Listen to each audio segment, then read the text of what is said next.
Now, Ghana is looking at the possibility of reopening its airspace to international flights from September should current trends in COVID-19 cases continue.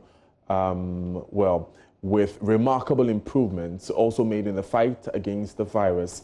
Though domestic flights resumed amid the adherence to strict protocols early May, international flights have been barred since President Akufo-Addo announced border closures back in March.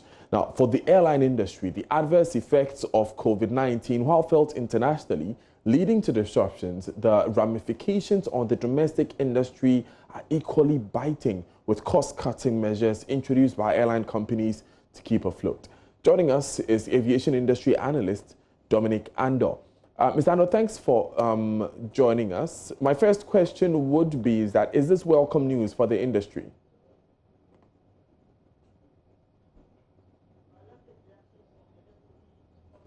Right, so we will hear from the Deputy Information Minister, Pius Hajide, who says that simulations are some of the activities that will take place ahead of this opening.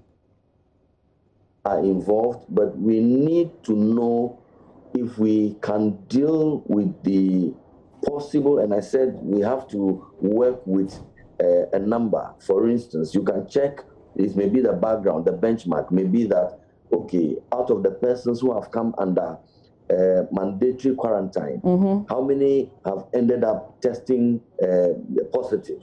So you can use that number and come to a rough estimate as to the number of possible positive cases, even though they may come in with a negative test. You can estimate a certain X percentage of positives, and you have to make a determination how to manage those. And that is where the simulation comes in. We are not simulating the numbers that will arrive.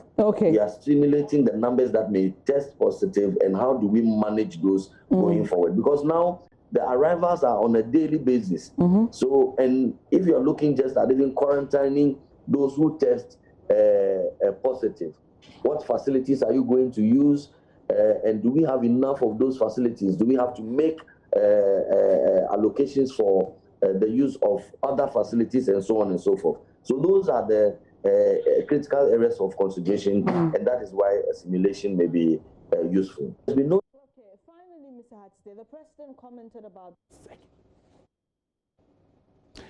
So live on JoyNews today. Now, let's hear again from Pius Hajide, who is talking about the interventions that have been introduced by government.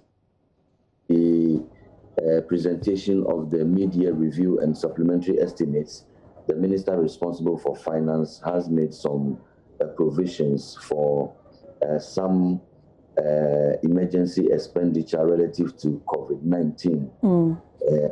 His Excellency the President is of the view that it takes responsible and responsive governments to meet people at their times or the points of needs in times like this.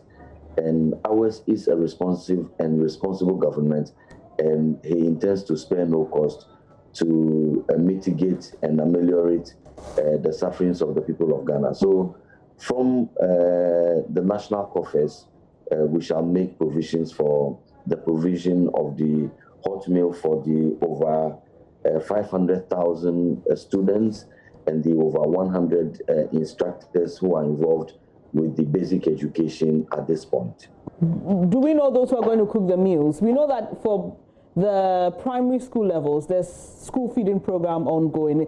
Are we now going to look for caterers to cater for the junior high and senior high school levels, or you're thinking of extending the contract of the persons who feed the basic school level, that's a primary level, to include the junior high and senior high school levels? Well, like His Excellency said yesterday, the instructions have gone to the ministry responsible for children and children protection and gender, and she will make this determination. Coincidentally, that ministry also coordinates the school feeding program. Exactly. And so I'm sure that they are better placed to speak directly to what will happen now. To include the junior high and senior high school levels.